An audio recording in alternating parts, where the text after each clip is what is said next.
Paralysis is often misunderstood as laziness when it's actually cognitive overload and possibly nervous system threat response, right? So, first of all, recognize this isn't your choice.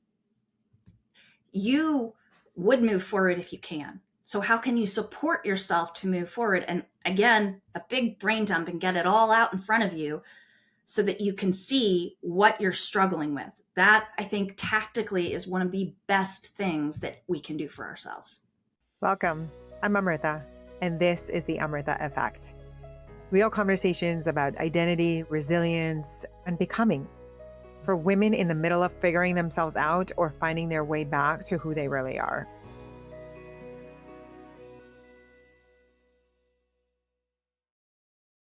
This episode is made possible with the support from the following sponsors. Fabio Gula at Luminant Bank.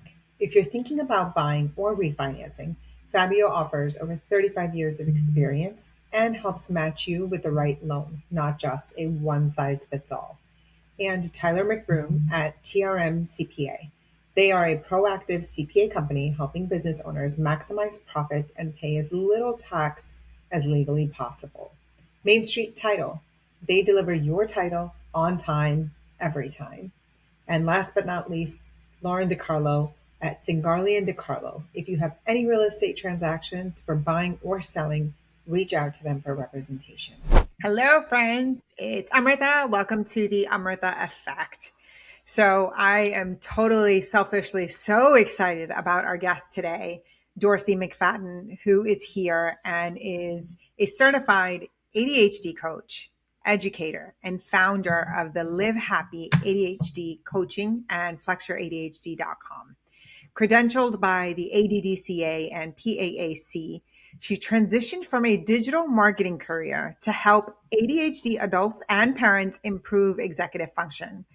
Drawing on her personal experience, she specializes in personalized strategies that leverage individual brain strengths for long-term success. She's also the creator of Coaches Flow Suite, all-in-one business operating system and community designed for ADHD coaches. Mouthful, but OMG, I am so selfishly excited because just before we started recording, I was telling Dorsey how, as some of you may know, my son got diagnosed with ADHD about 2 years ago. And shortly after he got diagnosed, I started studying everything there was to ADHD and about him and how I could support him. And I feel like I have minored in ADHD now, 2 years into it. I got diagnosed with it as well, and it has been quite the journey. So we'll save that for another episode, but welcome, Dorsey. Would love to hear how you, and this, of course, women are dying to know, like you were here in the marketing career in corporate America and decided one day or over some time that you were going to make a change. And here you are, you made the change. So talk to us a little bit about that. Yeah. Well, it's funny because really you hear people make these changes and you think it's one thing that happens in a dramatic moment, but it was years of accumulated evidence that my nervous system was no longer able to tolerate the misalignment that I had been living in. And starting ADHD coaching, it felt less like starting over and more like finally organizing my life around meaning instead of performance. So it was just a beautiful midlife transition, really. Wow. Okay. So you were in a digital marketing career for like 20 years before this switch. Well, in the business world for 20 years, so many different wonderful experiences that all helped me to get to where I was. But it was really losing my job at COVID, like so many people, that really pulled the trigger. What a blessing. What a blessing. Yeah. So is it safe to assume you have ADHD as well? Oh, yes. I was actually diagnosed. I was one of the very lucky girls in the 80s to get diagnosed at age 7, but only because they tested my brother and a researcher said, oh, there's a genetic link they're researching. And lo and behold, I had that and an auditory processing disorder. Wow. Okay. So obviously your personal journey has shaped the business you chose. I'm curious, was it kind of like you got laid off and you were thinking, what am I doing next? And this was kind of the obvious decision, or did you have to do some soul searching? I really moved very carefully about it, which is not normal for the ADHD brain, right? We can be a little impulsive. Um, it took a lot of reflection because I knew that I didn't want to be in an industry like marketing that has layoffs all the time. And I knew I needed something that was better for my nervous system. And looking back at my own journey, I had a wonderful therapist who really helped me to embrace ADHD in my 30s. And embracing ADHD really helped my health, changing my lifestyle. And when I looked back, I said, I want everyone to have access to this knowledge, to this change that I've had. And I also did lose my brother from, I would say, ADHD, from addiction. And thank you. And that also really helped direct my mission because I thought I want people to be able to understand their brains and not fight against them all the time. So I started going to the ADHD Coach Academy, ADCA, and gently decided after the first two courses, oh, yeah, this is absolutely perfectly what I wanted to do. And it was never hard after that. It was never a push or a pull. It just flowed. It flowed. I love that. Oh, I love that so much. Okay. So many women who are listening are possibly on the same path where, because just we've seen later in life is when women figure out that they have ADHD for whatever reason or many reasons. It just wasn't there in the 80s and 90s. You got lucky, but for most part, it went undetected. So how would you say it impacts our identity when we're finally understanding this unique brain and how it's fundamentally changing our identity? How do we rationalize that? Yeah, isn't it interesting? Because even though I was diagnosed early in life, it wasn't until I decided to really own myself, to learn about my brain, to embrace it, integrate it in my life, that change truly happened, that things started flowing. Many women discover that what they thought was personality failure was actually chronic adaptation, right? Masking starts as survival, it's protective. Unmasking, it takes years. We don't become a different person overnight. We slowly create enough safety to stop performing constant self corrections. And one of the hardest parts of unmasking is tolerating the discomfort of maybe even people who benefited from your over functioning. So it took time, it took a lot of time. Yeah. It takes as long as it takes per person. And I think we need to be intentional about it. Seeking, for me, for my brain, the way it works, seeking information and understanding my biology really helped me to give myself self-compassion. And that's the first place I think we all need to start, with self-compassion. One of the evil things that the ADHD brain does is it can use cortisol instead of dopamine to get us quote unquote activated instead of motivated. And that stress mounts up in our nervous system. It makes us, always on, so to speak. And it takes a long time to learn how to deactivate your nervous system. Self-love is the first place. We have to trust ourselves and move at the pace that's right for us, in the way that's right for us. And it's not going to be the same for any two people. Right. It is a slow process, as I'm learning, as I'm on the journey myself of getting diagnosed and reflecting on the history of my childhood and my academic career and why it was the way it was. And I think giving yourself grace through this process is probably one of the key things that I have found that has been helpful. Absolutely. Yeah. And, I think we do really good lip service. We do great lip service to loving ourselves, but it was through a loving kindness meditation that I really had to confront that I couldn't turn the kindness, the love that I could give to others. I couldn't turn it towards myself. So hard. So hard. So Why? really, It's mind right? boggling. It really is. I mean, this is the longest relationship we're going to have with ourselves, right? So we should be our biggest fans, our biggest advocates, and yet we're not. Why? Yeah. Yeah. So I'm a woman of faith, and like for me, I always think of like, okay, I am a part of that bigger power, that divine, right? So if that is the almighty, and that's one light, and I'm a part of that same light, that light is here, then how could I be so harsh to this light that's connected to this bigger light? Like, I can't. It's not okay. So, but it is definitely a work in progress and not something I can do easily, for sure. Absolutely. I think it comes from, we have to move from what's wrong with me to maybe what happened to me, why I'm different, to what do I need. And when we get to the what do I need part, we can become whoever we want to be, our highest versions of ourselves, I believe. Yeah.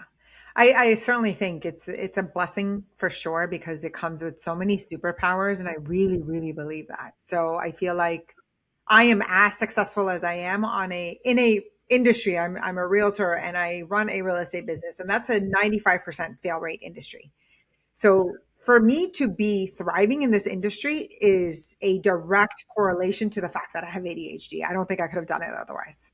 It's true. I'm very careful about the word superpower because I recognize I'm very privileged and I'm lucky to have what I have in life, but there are those who are very much debilitated by this brain. It is a disability 100% in society as it is now, but I wouldn't give it up because it it is who I am and it makes me unique, and I love that part of me now. Right. So your practice focuses on moving from this surviving concept to really a thriving concept. How do we make that shift when we're stuck in the exhausting middle of whatever transition we're in? Because it's exhausting, like that rat race in our head. Absolutely, it is. We have to shift from deficits focus to nervous system support and strengths aware. I'm a really big fan of strengths based coaching.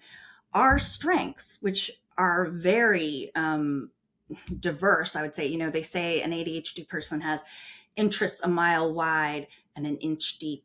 We need to embrace all of it. We need to follow our passion, follow our interest, embrace all of it, and see where it leads. I think that's the most important thing. So, what would be a practical, one or two practical ways that I or any other woman who's listening can use to reclaim her daily energy that she loses in this survival mode? Absolutely. You know, our brain has a memory thing. I don't know if you know it about the ADHD. And as we age, especially women with hormones, it can become more difficult. So, what tools can you support yourself? Externalize your memory. Dr. Russell Barkley has a rule of a few things that are really helpful out there. And I would reference that list. One of them being, don't internalize your memory, externalize. Our cognitive load just can be so huge every single day. We're trying to remember so many things. That's not a nice thing to do to your head, to your brain. So brain dump it out, see it all in front of you so that you can make sense of it. And create reminders. I'm a really big fan of positive sayings, positive self-talk to kind of reprogram your own self-talk because we can be really mean to ourselves. So I am also an artist and I love to paint. So I paint small portraits with these words so that I can pull them out and put them on my desk frequently. And painting them became a meditation. It became a really beautiful activity, exercise to help reprogram my brain and to remind myself of that powerful message whenever I needed it. So yeah, I actually have, can I tell about the gift now? Yeah, go for it. We have a gift that we're going to talk about, that Dorsey is going to talk about. In true ADHD fashion, it is not up yet, but it will be up by the end of the week. On my website, on the products section, I'm going to put a free coloring book, and it's a coloring book of my favorite words and phrases. And I have so many. One of my favorite is "little by little, a little becomes a lot," and it looks really pretty when you paint it. But these are coloring pages that I've integrated the letters with shapes and whatnot so that we can color and meditate on them as we type it, as we do the drawing. This is so freaking beautiful. Wow. Because there's so much. Okay, so I'm just going to pause here. I started as I'm coaching my son, and I'm not certified to coach, but I am coaching my son through just learning about it. And one of the things I started doing for him was leaving him little post-it notes in his lunchbox or on his mirror when he brushes his teeth in the bathroom. And I started figuring out some quotes or words, not words, but sentences, little short sentences that will help him either rewire the brain, which we are actively doing because he knows that's what we're doing. Mama and him are rewiring our brain, or just to give him the boost, or to the self love and talk, the positive talk that we need to give, right?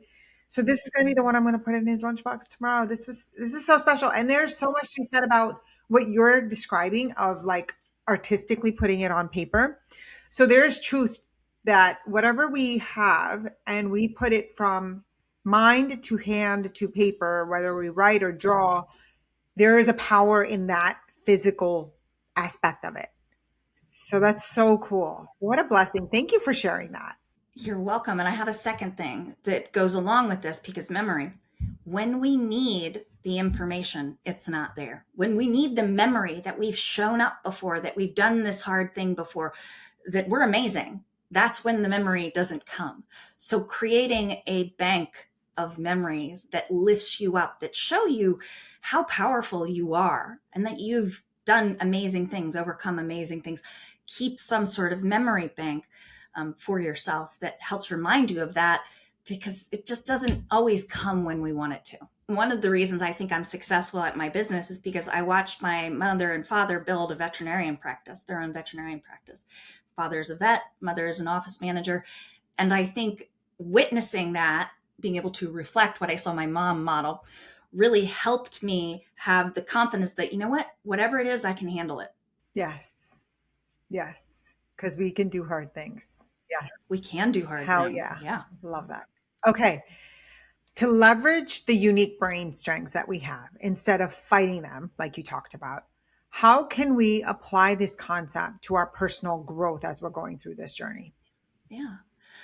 Well, again, I'm going to say write it down. Create what's called a POM. POM stands for Personal Operations Manual. It's not an exercise I came up with. I can't take that credit, but it is something I help each of my clients to do because it creates a treasure trove of all that greatness, of all the important things that we need to remember about ourselves from, you know, I need to take vitamin D because I just don't absorb it so well, to action creates more clarity than criticism does, something like Right, right, right. Okay, so what a perfect segue to the next part I was going to bring up about criticism. We are constantly comparing ourselves and comparing our messy journey to others. How do we stop fighting that and kind of build a life that fits us and where we are instead of comparing to what's happening over there? Yeah. Comparison is one of the meanest things that we can do to It's a ourselves. thief of joy. Right? We never truly know what other people are going through or what other advantages they have. Ambiguity for an ADHD brain is painful. Right? And big change does create a lot of unknowns. We struggle with prioritizing when every decision feels of equal weight. So again, however you can support your brain, because it's not an absence of intelligence. It's not an absence of ability. It is little things that undermine you. It's the executive functions, right? So supporting your brain, supporting your memory, and where giving yourself reminders of where you go, where you want to be, where you've been, and how great you are, those things will help you create that change.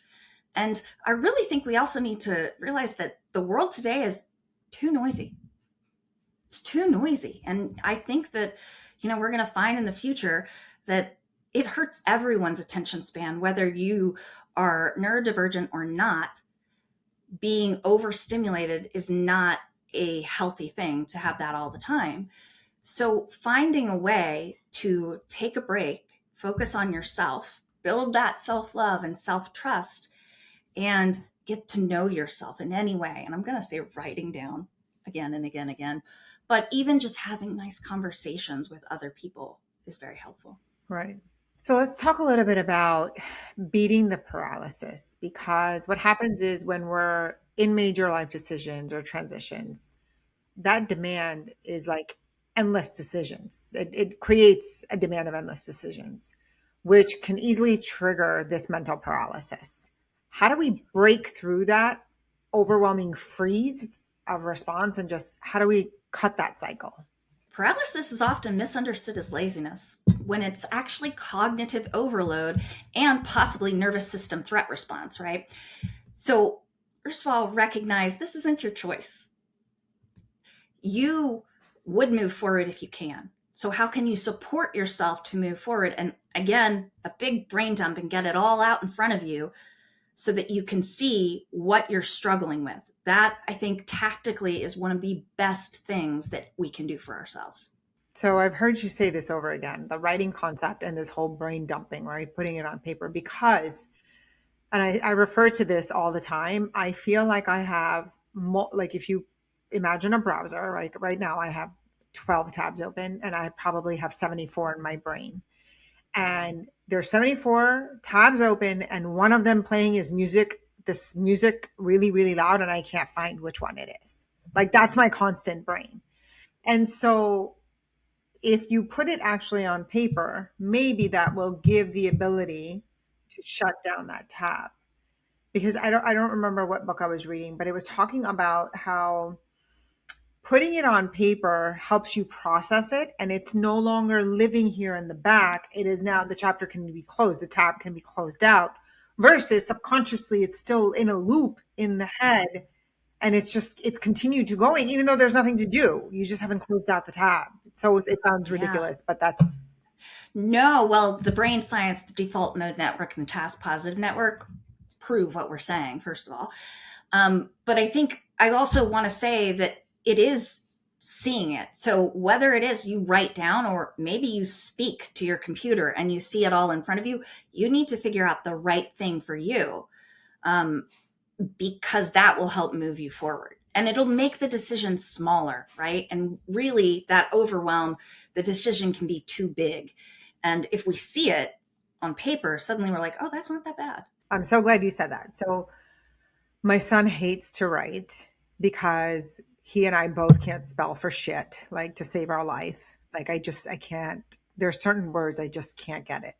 And so as a young child for him, he's he's embarrassed by it. I've accepted it. I'm like, it is what it is. You take it or you leave it. I can't spell. And for him, it's embarrassing. So he will try not to write. And so during like the fourth and fifth grade, learning how to write paragraphs and stories and that kind of thing, initially we started off with dictation because we're like, it's okay, get your idea out on paper. You don't have to physically write it, dictate it, verbally say it. And that is just as good as writing it. So for those of you out there that are listening, feel like, oh, I can't journal, I don't have the patience, or don't want to write it down, that's fine. While you're taking a walk, dictate it right into your phone. So I'm glad you brought that up. Yeah. Momentum is built through reducing friction, not increasing pressure. And I think that's so important to remember. We put so much pressure on ourselves to do it the right way. Well, who gets to define the right way? Yes, it's us. It's what's right for me. Yeah. So let's talk a little bit about what I call rewiring this brain, right? Rewriting this script and the negative narratives that we carry about ourselves for years and years and years. How can we actively start changing our internal story? If you have ADHD, you have all those years of internalized messaging, like you're too much, you're not enough, right? All of that is internal narrative script.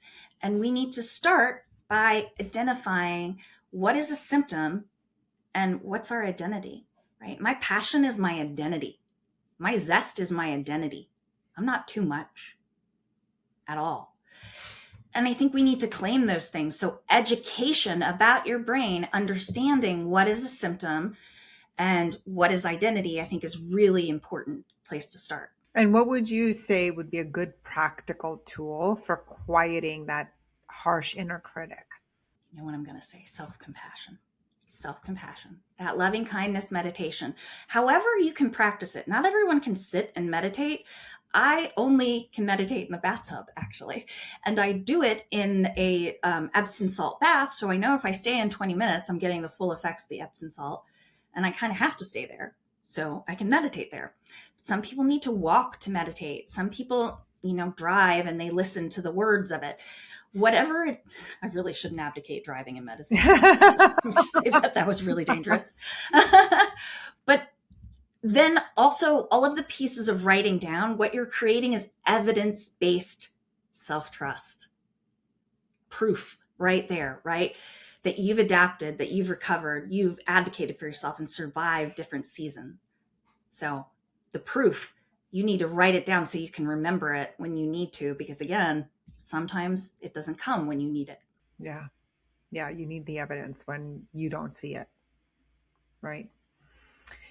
So talk to us about what's on the horizon for you as you continue to scale your coaching practice and the advocacy that you're doing. What is the next layer of identity you're stepping into right now? Well, I'm learning that visibility requires tolerating imperfections. So I'm moving at my own pace, most certainly. And I want to make that shift with ADHD from deficits focused to nervous system informed and strengths aware. You do not need to heal completely before you begin to change your life, though. This is a journey. And for all of us, it's going to look different. There is no right way to look. The goal is to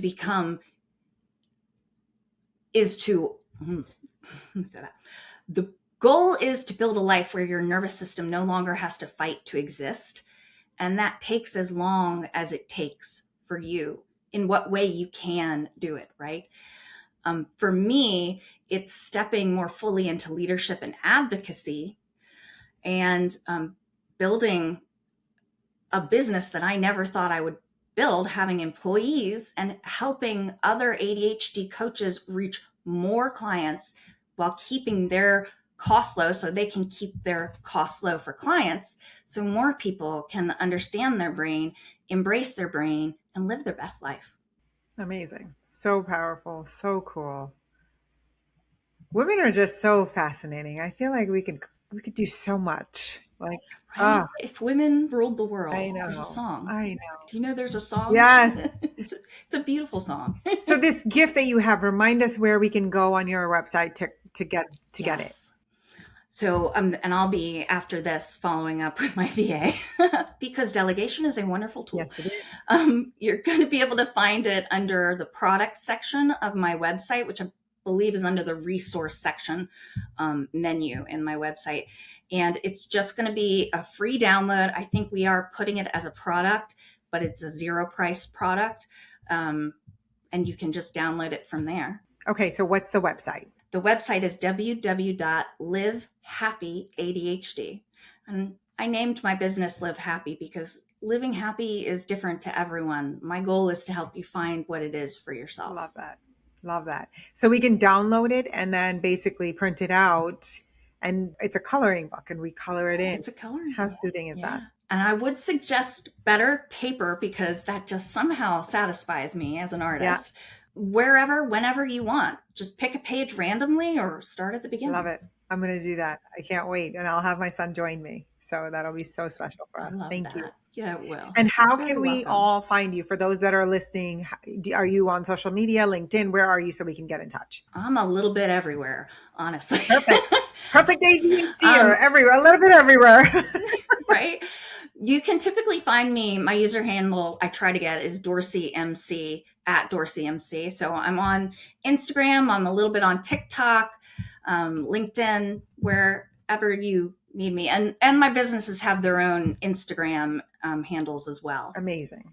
Well, Dorsey, I can't thank you enough. This was such a treat for me, especially, and I'm sure for all of those that are listening and are maybe even wondering if they're in this situation and realizing maybe they need to go get tested, or are on the journey or have been through the journey and saying, yeah, I got this too. I know exactly what you're talking about. So thank you so much for sharing all of your wisdom with us today. Thank you all for joining. Until next time.